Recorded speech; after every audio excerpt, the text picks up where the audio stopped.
Hi, and welcome to Let's Talk Bitcoin, the twice-weekly exploration of the ideas, people, and projects building the new digital economy and the future of money. After a long August, the gang's all here. The first half of our show is a wide-ranging discussion about the exponential increases we're seeing in mining, what they mean for miners, and the different ways players within the mining space are trying to keep the party going. Then Andreas has a long conversation with Bitcoin's lead developer, Gavin Andresen, about the role mining serves, the process of consensus, and much more. My name is Adam B. Levine. I'm a writer and speaker who likes to talk about complicated topics in understandable terms. After several weeks off, I'm very pleased to be joined, as usual, by the full cast of Let's Talk Bitcoin. Andreas Amantonopoulos is an expert in secure systems and decentralized networks. Hey. Stephanie Murphy is a scientist and syndicated radio host. Oh, it's so good to be back. We had a little summer vacation, I guess. More like a working vacation, because we've all been very busy. I just had a staycation and then had a bit of an argument with Gavin. So we've actually been really busy, even though we haven't been necessarily on the air. Andreas, I know that you had a project that you've been working on for a couple of months. Very delighted about this. Several months ago, I went out and proposed a book on Bitcoin to one of the best technical publishers out there, or in fact the best. As of a few weeks ago, it became official. I now have a signed book contract with O'Reilly Media. And O'Reilly Media... Oh, thank you. O'Reilly Media is a technical publisher. Many technical documentation users will know them as the publishers of the Animal series. They make many great books for developers. Probably any self-respecting geek has a shelf or two of O'Reilly Animal books. I'm delighted to announce that I'm writing a book. It's going to be a rather long endeavor. As a result, I've pushed a lot of my other activities to the side. And for the next 6 months, I'm going to be focusing on the Bitcoin book. The Bitcoin book. Does the Bitcoin book have a name? Well, it's still preliminary because the title comes last. One thought was mastering Bitcoin. It's aimed primarily at people who will be doing development and need a technical understanding of Bitcoin, but it's meant to be approachable by all. By the way, you can check out the information about the book at bitcoinbook.info. You'll find also an outline of the book. It's still in draft, but we're inviting comment. I would love to hear from people who have ideas about how to address the book and what it should contain. Also, a little short survey there to see how we can address different audiences.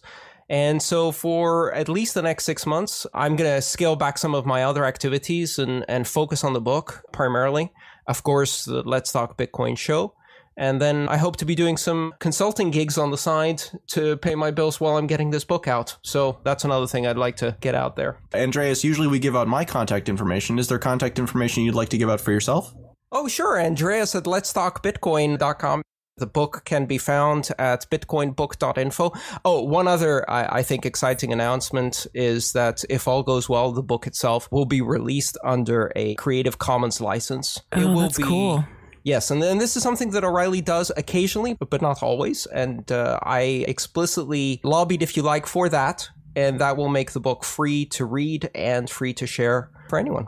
In my spare time over the summer, we've been basically continuing and finishing the process of getting the new Let's Talk Bitcoin website to a point where we can launch it and it can do more than just be a Tumblr page that has the show posted to it.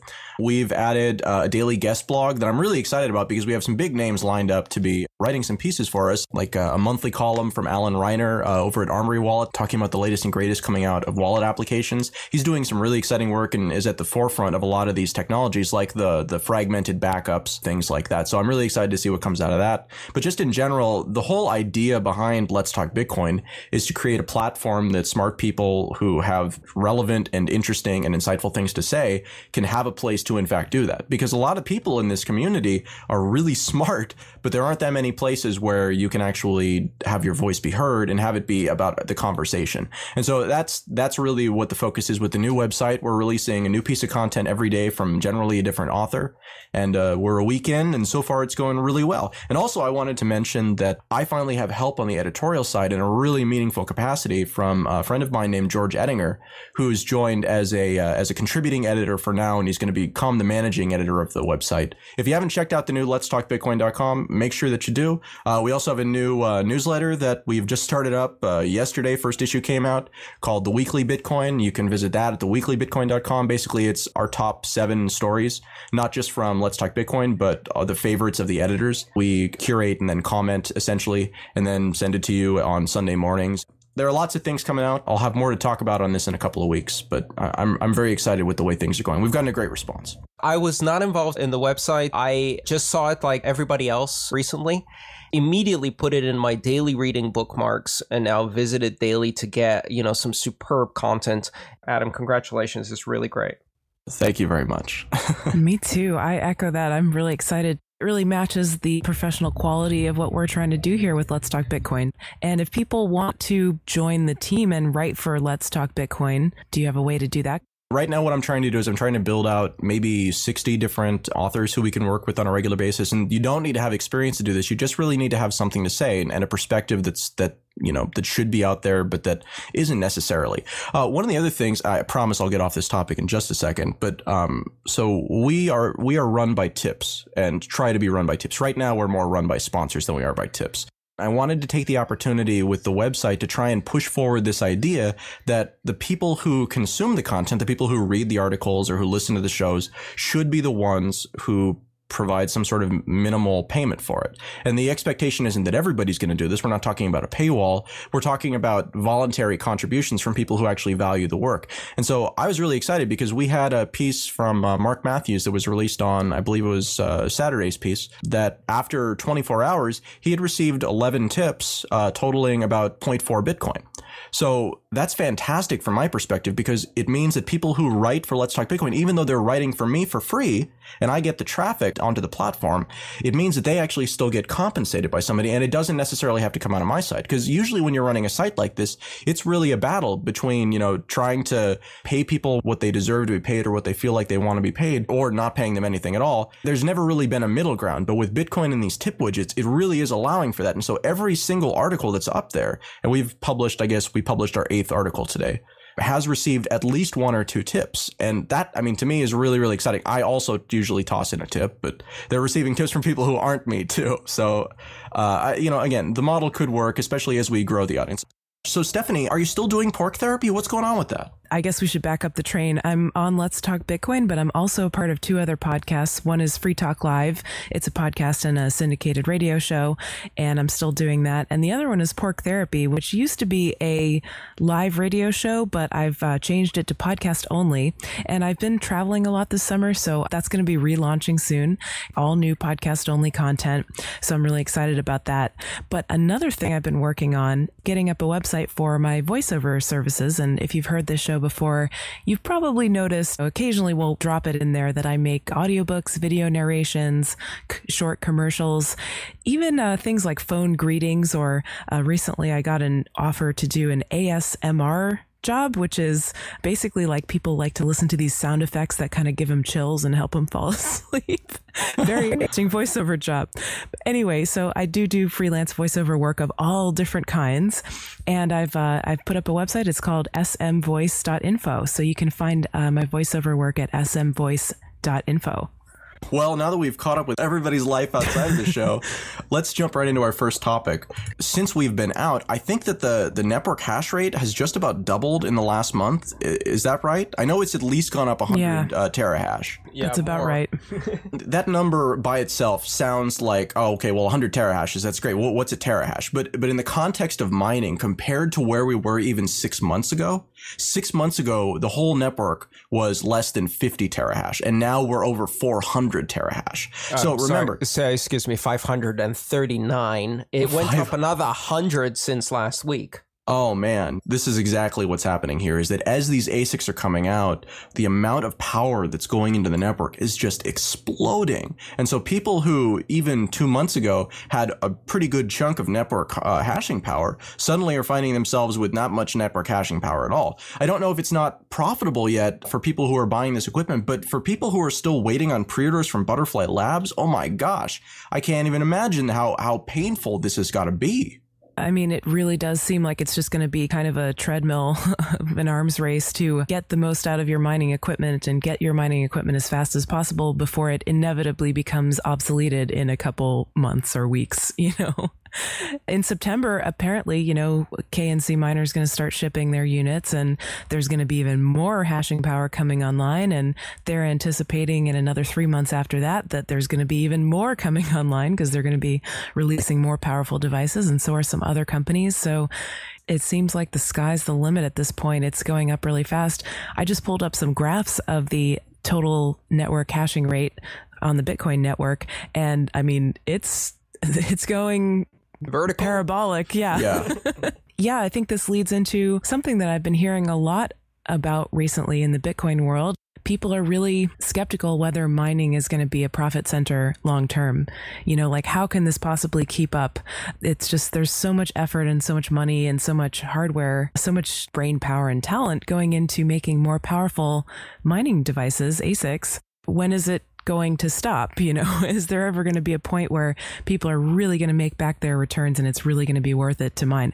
People must think so because they are investing in mining equipment, but is that view correct? And we just don't know. We don't know what's going to happen with the difficulty. And the other wild card, we don't know what's going to happen with the price of Bitcoin.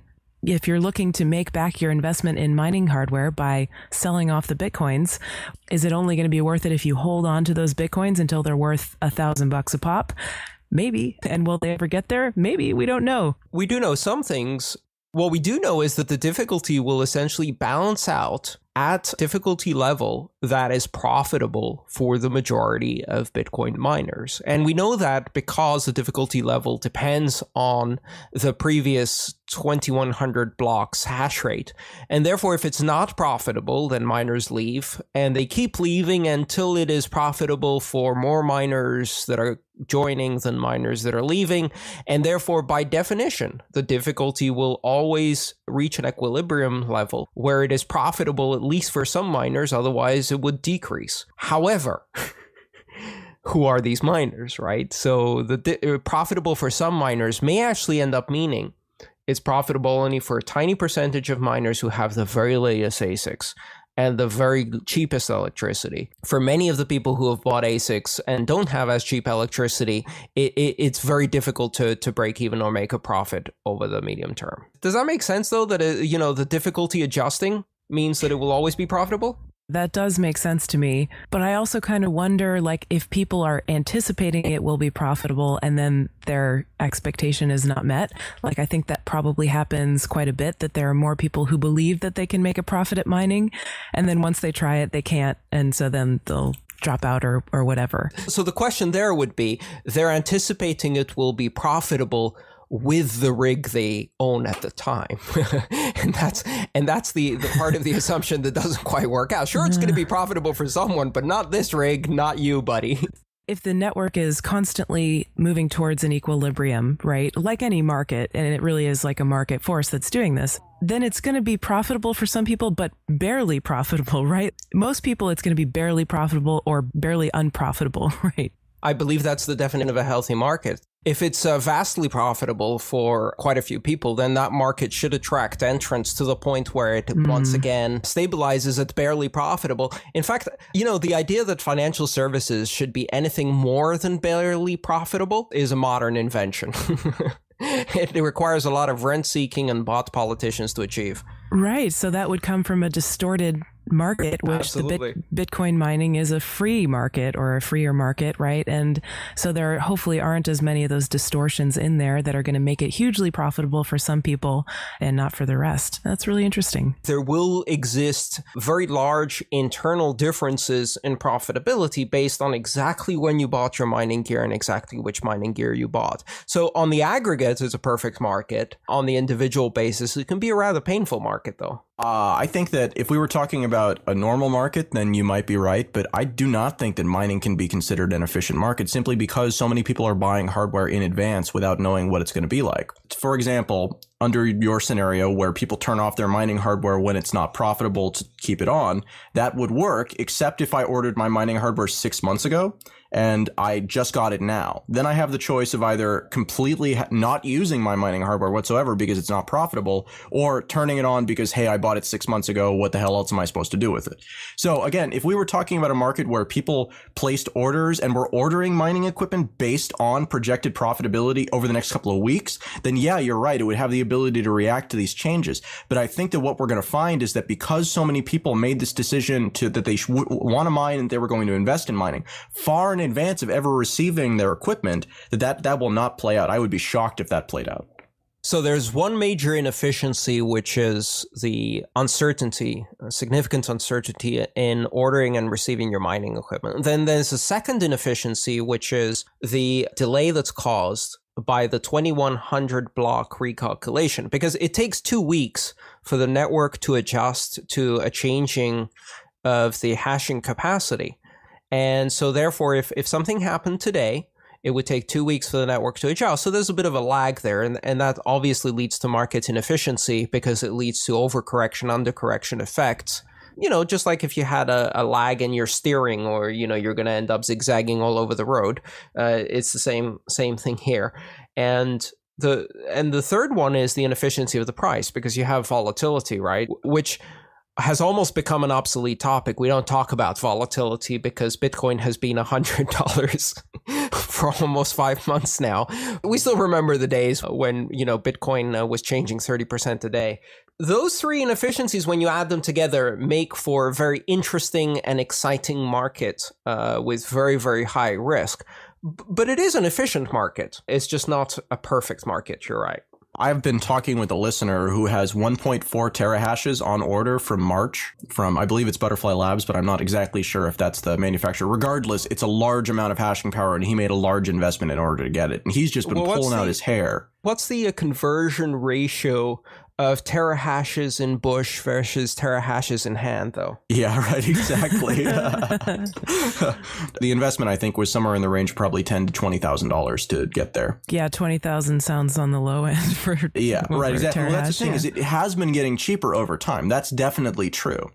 So it's kind of been interesting to watch this. But the point is that, you know, people who even have already bought hardware, I think especially people who have already bought hardware, are looking at the mining situation now and looking at how fast this thing is expanding and how it looks like it could even get worse. And this is all, of course, happening without the price increasing. Because, Stephanie, like you mentioned earlier, if the price was increasing along with it, then we'd be having a completely different conversation here. And it wouldn't be about how efficient mining is, relatively speaking, because if the price keeps up with the increases in difficulty, then it almost doesn't matter if you're getting, you know, 0.1 of a Bitcoin for $100 or 1 Bitcoin for $100.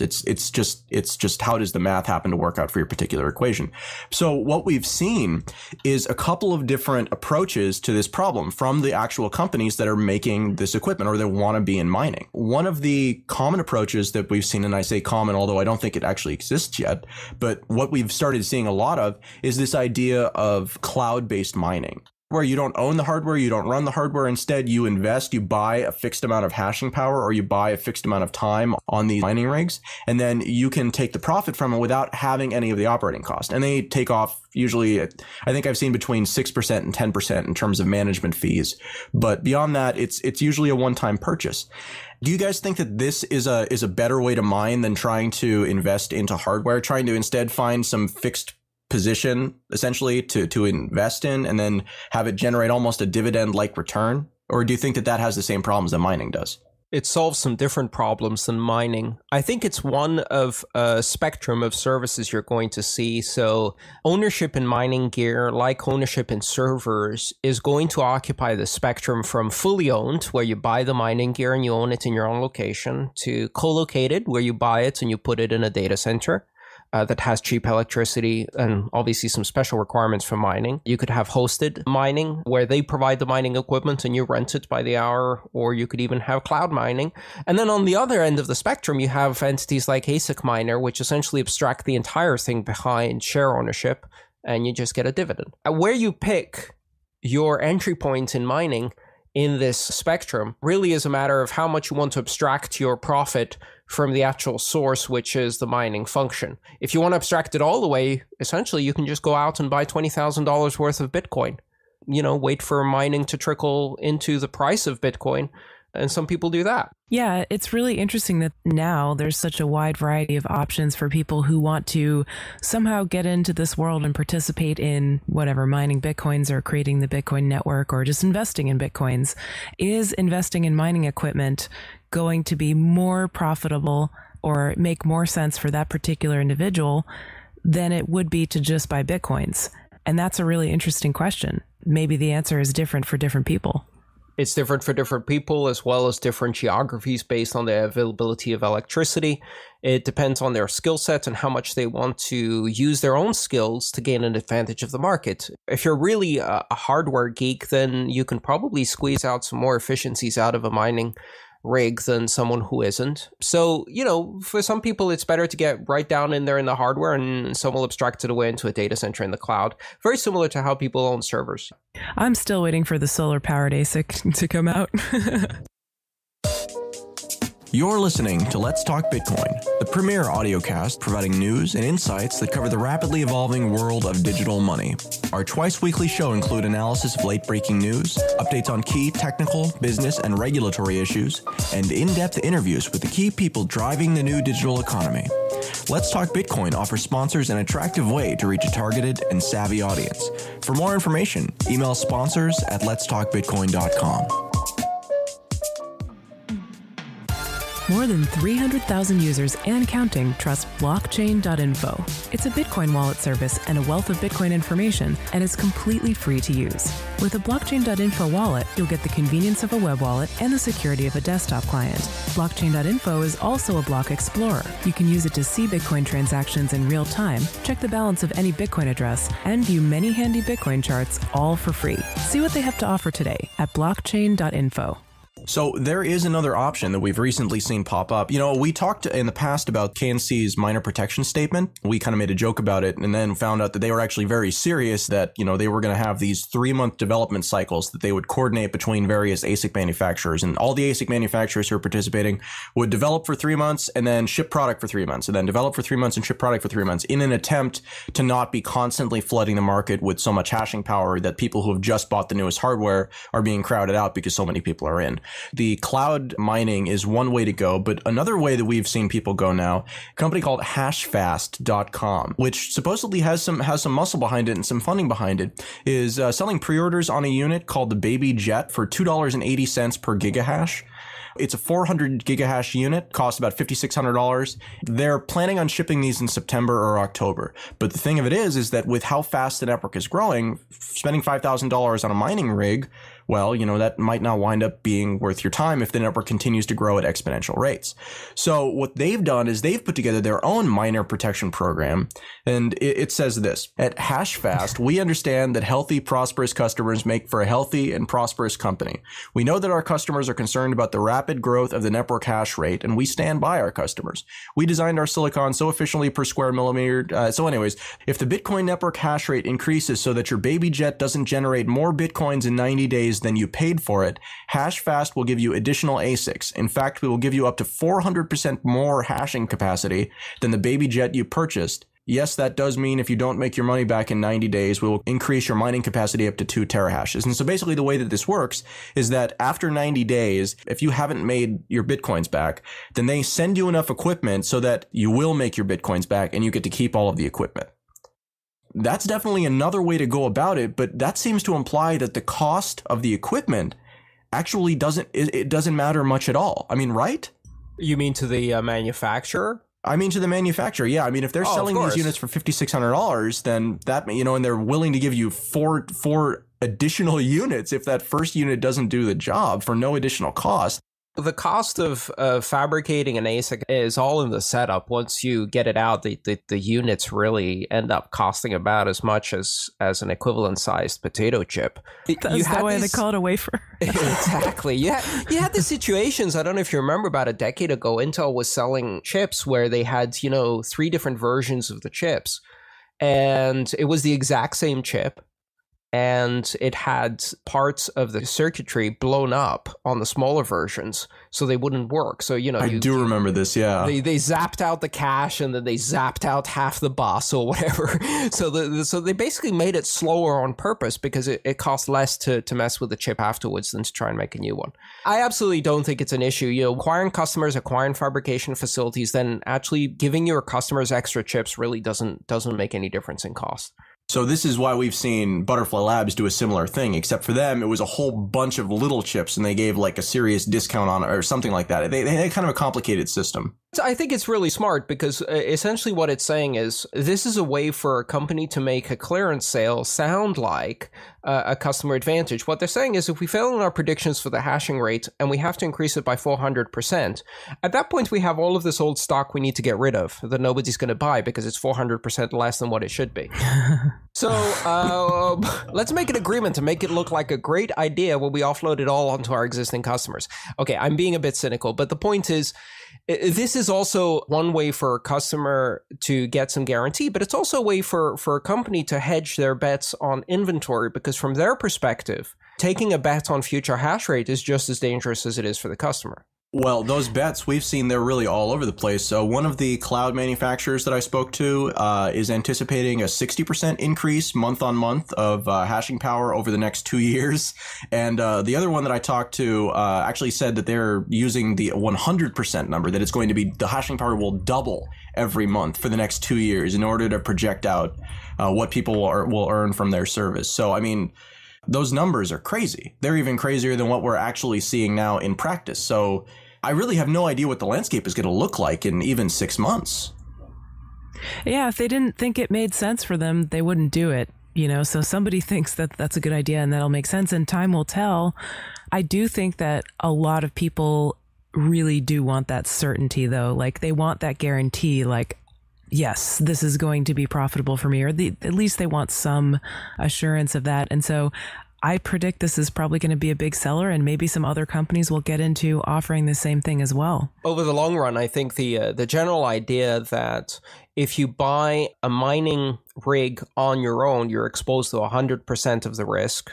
Just like if you're mining on your own, you're exposed to 100% of the risk of not finding anything. If you buy into a cloud of mining rigs or stock-based ownership of a mining corporation or hosted-based mining rig, essentially what you're doing is you're pooling the risk of failure with the other customers of that company so that you don't spend as much money up front, you don't get as much reward down the road, but you reduce your risk overall. I think that's a great model. It allows people to choose the level of risk they want to take, chew it off and try to enter this mining game. At the most risk, buy their own mining rig and take a big gamble. At the least, you know, maybe buy some shares or just buy some Bitcoin. This doesn't work out, then these mining companies can always ask for a government bailout, right?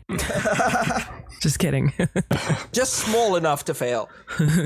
Andreas, I did have one more question for you.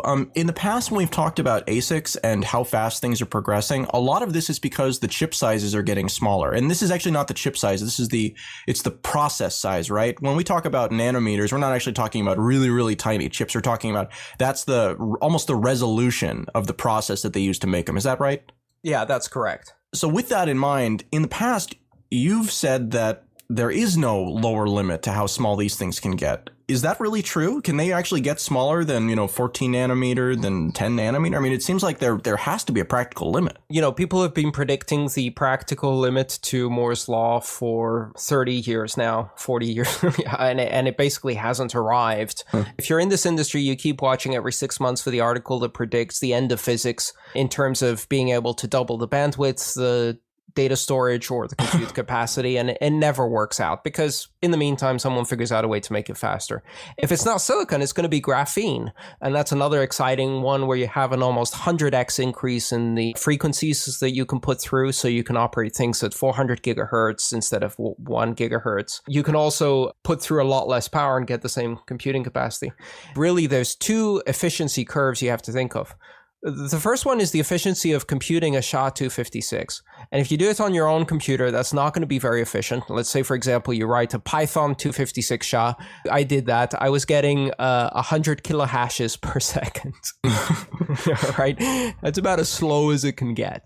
And then from there, if you keep optimizing that, you're going to get to a point where you're implementing SHA-256 about as efficiently as you are converting electricity to heat. Does that make sense? For that specific size of circuit. So at 20 nanometers, you do your SHA-256 as efficiently as you can get. At that point, you can't get any more efficient on SHA without either making the circuit smaller or increasing the use of electricity. So you're done, right? And then you just wait until the next generation of fabrication comes out and you put it on a smaller circuit or on a graphene circuit, or you use lasers, or who the hell knows what's going to be next. So you can then increase that efficiency. We're seeing two things. We're seeing an explosion of hashing capacity primarily because we're moving on the first efficiency curve from computing on CPU to getting as close as possible to just converting electricity into heat, the maximum efficiency. Once we squeeze out all of that, then in order to get to the next generation of efficiency, we have to change fabrication. You can't really make SHA any more optimized at some point.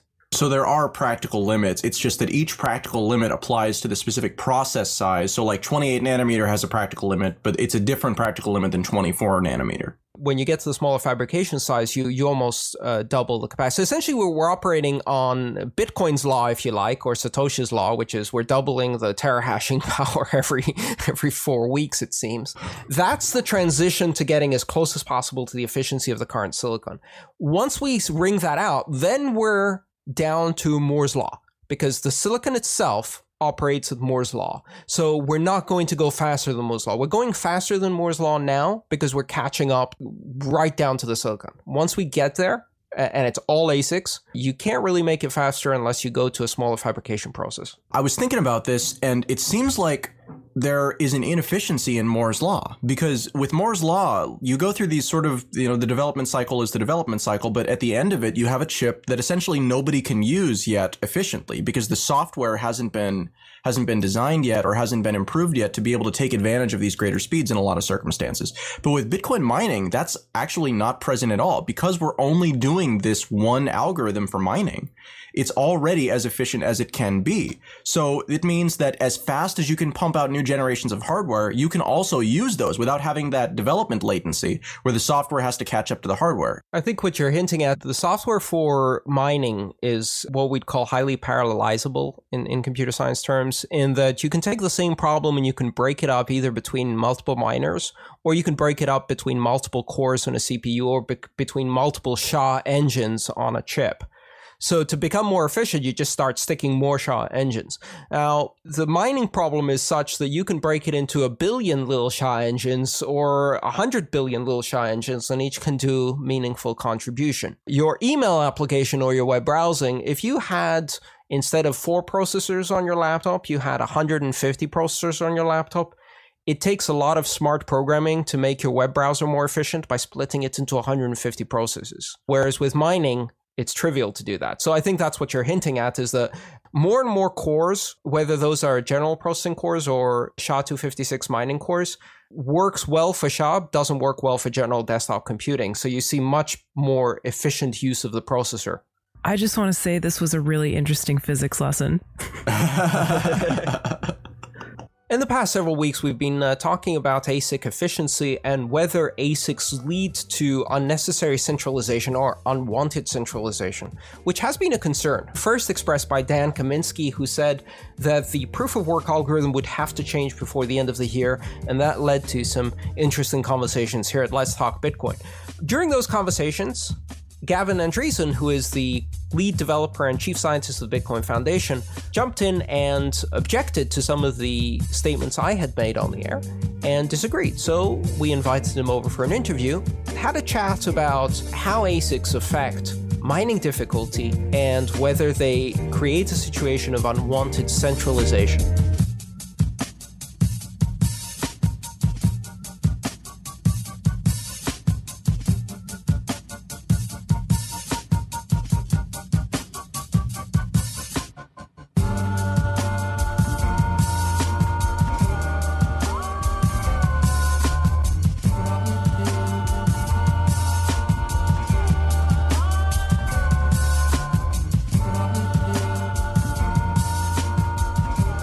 the last several episodes, we've been having an ongoing discussion about the role of mining in the consensus voting mechanism that backs Bitcoin, as well as the role of application-specific integrated circuits and whether those lead to centralization.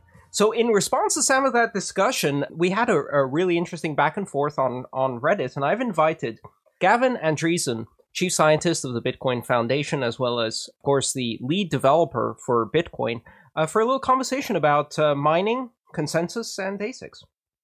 Hey, Andreas, nice to be here.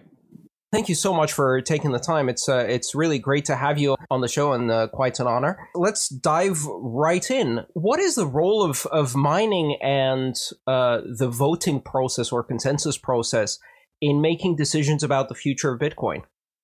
The future of Bitcoin? I think that's a little grand. I mean, miners, and when I say miners, I really mean people who are creating blocks, so who are choosing which transactions get validated and which ones don't. Most miners, obviously, today are part of mining pools, and so it's really the mining pool operators who control, the blocks that miners are creating. I think that will change as time goes on. We're already seeing some movement to, giving the individual miners more control over which transactions are put into the blocks that they solve. But that's kind of a side subject as to, how much decentralization can we get with the way mining currently happens, and how is that going to change in the future? And, as always, I like to see it more decentralized if possible. But I mean, really, the only thing that the people who are deciding what transactions go into blocks, they're deciding on which transactions are accepted and which ones are rejected if there are double spends, which transactions languish and which ones get confirmed quickly. So really, that is what they have direct power over. Now, if you can get a bunch of miners together to actually get 51% of the network, then, they can do more. But they can't actually do a whole lot more. And I think that's where kind of our argument or disagreement comes in how much power do they really have? From what I understand, if they have more than 51%, the main thing they could do is orchestrate a limited double spend against someone. But kind of the long game, which is more the voting or consensus over big features or controversial decisions in the code, that really has nothing to do with it, right? Pretty much. I mean, any controversial features, and there have been some that have been controversial, we'll have to go through a process of getting consensus of the mining power. We made a change to support multi-signature transactions. What was that, a year or two ago? That was somewhat controversial because there are a couple different ways of doing it technically. We went through a long process of basically getting consensus, getting everybody to agree on one way of doing it.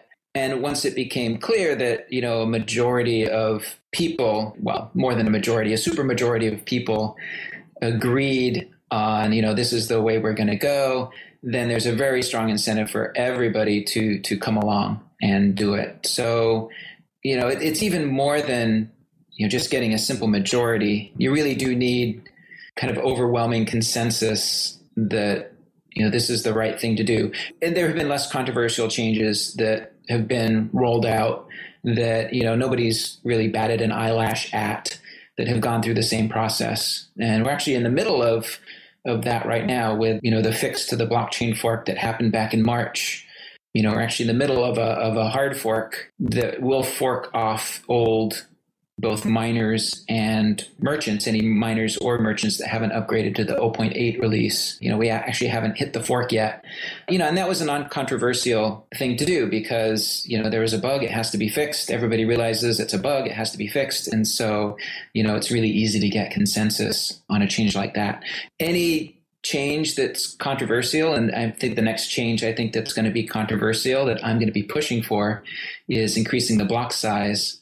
That's going to be a long, drawn-out process where before it happens, it's going to be obvious that, a supermajority of people want it to happen. In a way, Gavin, from what you're describing, it sounds like one of the big parts of this process is really achieving consensus between developers, users, miners, and the broader community long before the decision of which version to choose actually has to be made, or even more so, the window closes and that decision is now enforced, as you described with the '07 clients that are going to get dropped. Miners can't just unilaterally decide, we want this change, right? I mean, they could, but then they're going to wind up with Bitcoins that aren't accepted by merchants, that they can't trade for dollars at exchanges, that, they basically wind up with worthless Bitcoins.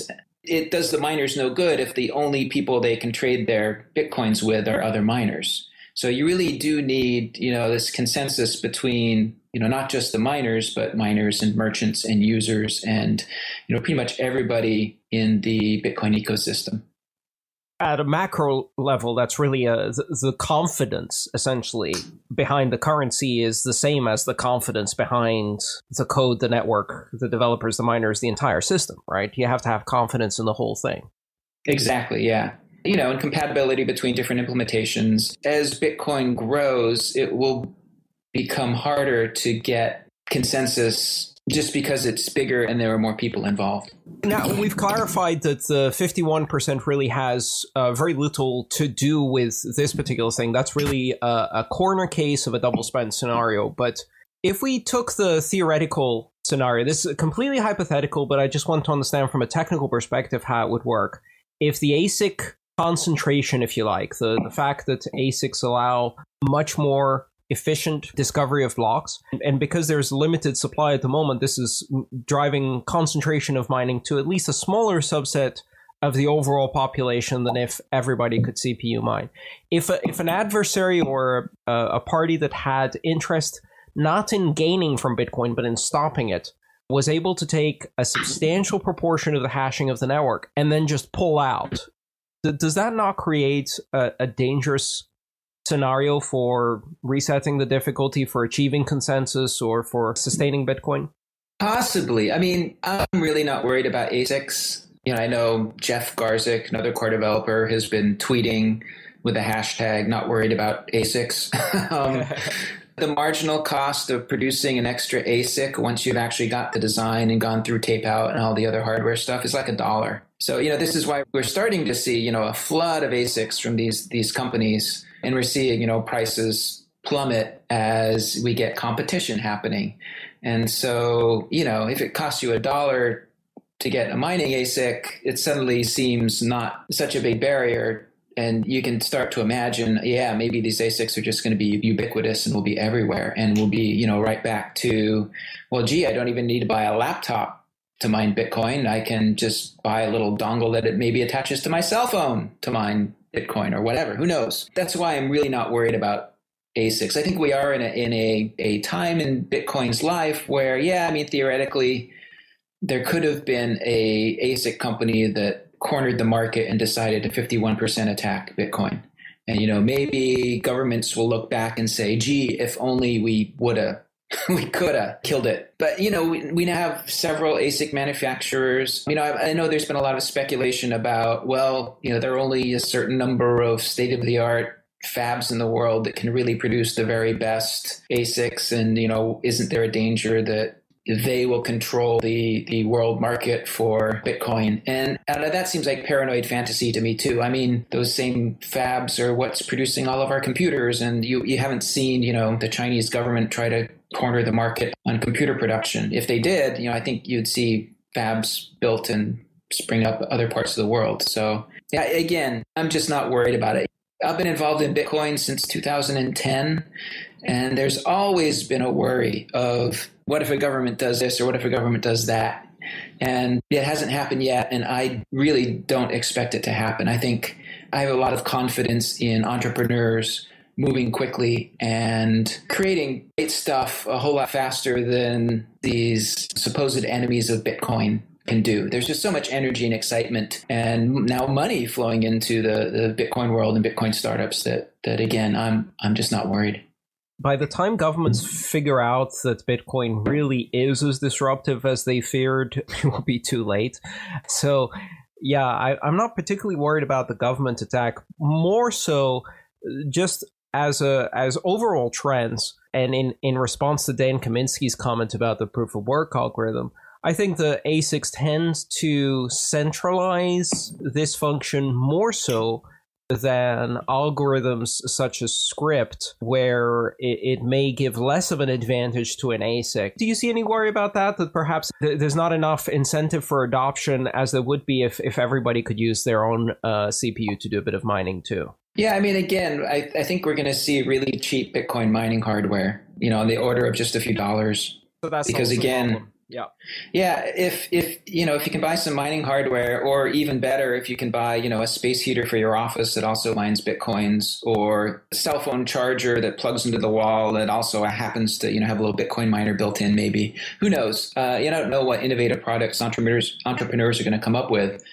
I think those are the kinds of things that are going to happen. I mean, one really interesting thing that I saw recently is Intel building in SHA 256 instructions to some of their chips, which is really interesting because, really, when you get down to it, Bitcoin mining will become all about, what is your cost of power and how efficient is the hardware that you're using? In the grand scheme of things, it doesn't really matter how many gigahashes or terahashes you have. If I could make a little bit of money, maybe running a process in the background on my state-of-the-art Intel chip while it's otherwise idle, why not? If it gives me a net positive return based on, how efficient the chip is versus how much I'm paying for electricity, then I might do that, even if it's only, a couple dollars a month. If it doesn't cost me anything and I make a little bit of money, why not? And if you have, millions of people all over the world,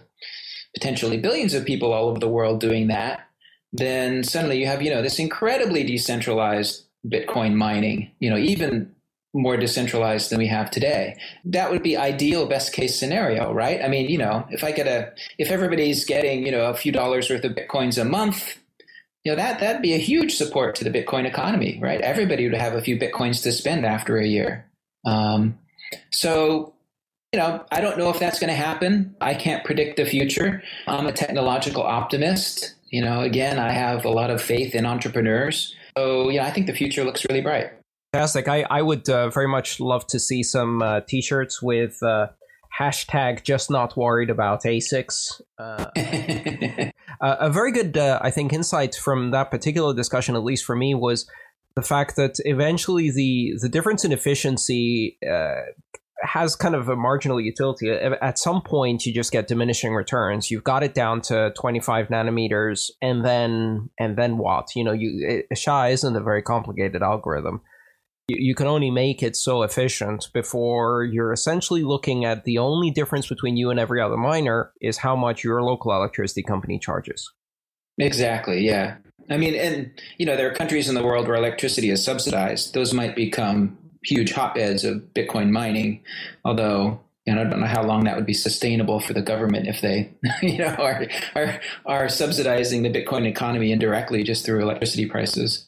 But certainly it will align the incentives for finding the most efficient, least cost use of energy possible in order to support this activity. Exactly, and maybe eventually to reuse the waste heat. You may see Bitcoin cogeneration plants where huge mining farms where the excess heat is also used for something. And, I know nothing about energy cogeneration, but I know that, there's a whole business and there's a whole economy in, energy cogeneration and putting waste heat to good use. So, I think we'll see that happen too. Yeah. If you combine it with Steam, it would be a very, very nice cyberpunk kind of retro thing. That would be a fun place to visit, some huge cyberpunk steam-filled. Well, New York City uses a lot of steam for heating, and they produce that by burning natural gas. So I think mining hardware would be a better approach. Thank you so much for helping us understand the complexities of mining. EasyDNS is the Swiss Army knife for your domain names, helping meet their customers' individual needs since 1998. EasyDNS has been an outspoken critic of SOPA and CISPA. EasyDNS was an early supporter of Bitcoin, and now they are proud to sponsor this show. Do business with a company that shares your values. Get a 13% discount when you pay with Bitcoin. Go to bitcoin.easydns.com and be sure to use discount code LTB. Hi, Stephanie here. Would you like to turn your book into an enthralling audiobook? Need a persuasive commercial to promote your company? How about a narrator for your explainer video? Here's where I can help. I'm a freelance voiceover artist, and since 2009, I've lent my voice to dozens of audio projects. To hear some examples of my work, check out my website, smvoice.info. If you like what you hear, I'd love to be the voice of your next project. Get in touch at smvoice.info. I'd like to turn over to another subject just briefly and talk about some of the developments that are going on in terms of the upcoming 0.9 version of Bitcoin, and specifically some of the payment protocol extensions that you are proposing and that are going to be built in to make merchants' life easier. Can you tell us a bit about those? Sure. This is actually something I've been working on for quite a while. Mike Hearn and I did a lot of brainstorming and working on a few Bitcoin improvement proposals, BIPs, that describe a payment protocol that lets your Bitcoin wallet software basically talk directly to a merchant that you're interacting with. And the idea is to just basically give a better checkout experience, give a better experience to the user when they buy something using Bitcoin. So these are all changes, not at the kind of low-level core level of the protocol, but kind of at the higher level on the user interface level at the Bitcoin Qt level. So all of the code that I've written is actually part of Bitcoin Qt and not kind of the core network. So I know Mike Hearn has been excited about getting payment protocol support into Bitcoin J, the Java library that several of the Bitcoin wallets that run on mobile devices use. Hopefully we'll get support from all of the wallets, and then we'll need support from all of the big merchants and exchanges for the payment protocol. So, getting the reference implementation done and pulled into the Bitcoin 0.9 release is really the first stage in the process. This set of 3 Bitcoin improvement proposals and the protocol that's wrapped around that, from what I understood, it's more managing the workflow around essentially presenting a bill, requesting a payment, making that payment, and giving a receipt. Is that a good description? Yeah, I should probably say what users will see. Right now, when you pay for something using Bitcoin, well, usually you probably copy and paste a Bitcoin address. For my grandma, that's not a great user interface. You can actually click on a Bitcoin link that basically copies and pastes the Bitcoin address for you. But the payment protocol extends that so that, you click on a link to pay, and then you're actually told, do you want to pay this number of Bitcoins to, and then you're given an actual name of a website instead of this, long, complicated, scary-looking Bitcoin address. And all of that is supported behind the scenes by the same public key infrastructure that we're all using every day on the web, which is the X509 certificates. And so, when you pay, it will say, do you want to pay bitpay.com, or do you want to pay, Satoshi.com? If you're a big enough geek like I am, you could even arrange things so that you have a personal certificate. And so it would say, do you want to pay gavinandreessen@gmail.com, which is kind of cool. And, I'd like to see, eventually we'll have Bitcoin wallets that have some support for, getting personal certificates in a really easy way that doesn't require you to jump through a bunch of hoops. And so we get more identity into payments, which can be really important for trust. It gives the person paying more confidence that they're actually paying who they think they're paying. One of the big problems with a Bitcoin address is if you transmit it over an insecure channel, it's possible that there could be a man in the middle who replaces the Bitcoin address with, their Bitcoin address. And then instead of paying the person you think you're paying, some evil guy who's just trying to steal that payment. By using the public key infrastructure system, that can't happen. In the same way that, visiting an HTTPS website, to visit an HTTPS website, you have a lot more confidence that, that you're not being redirected to some attacker's website. And certainly a merchant would be much more concerned about a man in the middle that was able to redirect hundreds or even thousands of incoming payments. That's much more serious perhaps from that perspective than the consumer who perhaps misplaces one payment. It's the other end kind of amplifies that effect. Yeah, absolutely. If you're doing, lots of business in a day, then, even one day worth of lost revenue because payments got misdirected is a big deal. And just to clarify, X509, of course, we're talking about not just the same technology that's used for SSL certificates, but also the same issuance, institutional processes, and validation, identity verification process. That whole infrastructure, the organizational infrastructure that comes with SSL, can be reused for these protocol messages. Exactly. Yeah. And that's been somewhat controversial because everybody hates that infrastructure. But the truth is it works. It's what we have. There's billions of dollars worth of internet commerce that's based on that infrastructure. And so, it's kind of the worst system there is, except for anything else that's out there. So the payment protocol has been designed so that if a better system comes along, we can really easily, trash the whole centralized certificate authority system and replace it with something better. I'm hoping somebody will step up and do a PGP key infrastructure replacement for it, just as a proof of concept. That certainly could be done. Could use the PGP Web of Trust that only geeks use as your public key infrastructure system, and the payment protocol, would support that as an extension. Of course, all the wallets and all the merchants would also have to support that, and I don't think they're going to, just because that system has not been successful in, kind of getting to the mainstream. But, we are thinking ahead, and we are trying to make it so that if a fantastic decentralized identity system happens, that, we can glom onto that and just start using that instead.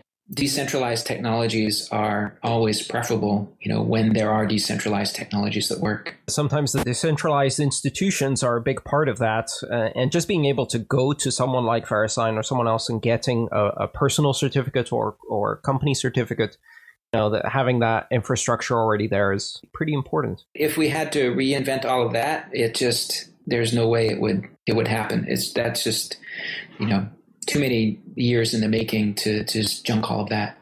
One final question. I know something else that was being discussed for 09 or for imminent edition soon thereafter is BIP 0032, which is the hierarchical deterministic wallets. We've talked about HD wallets on the show before. We're big fans of that technology.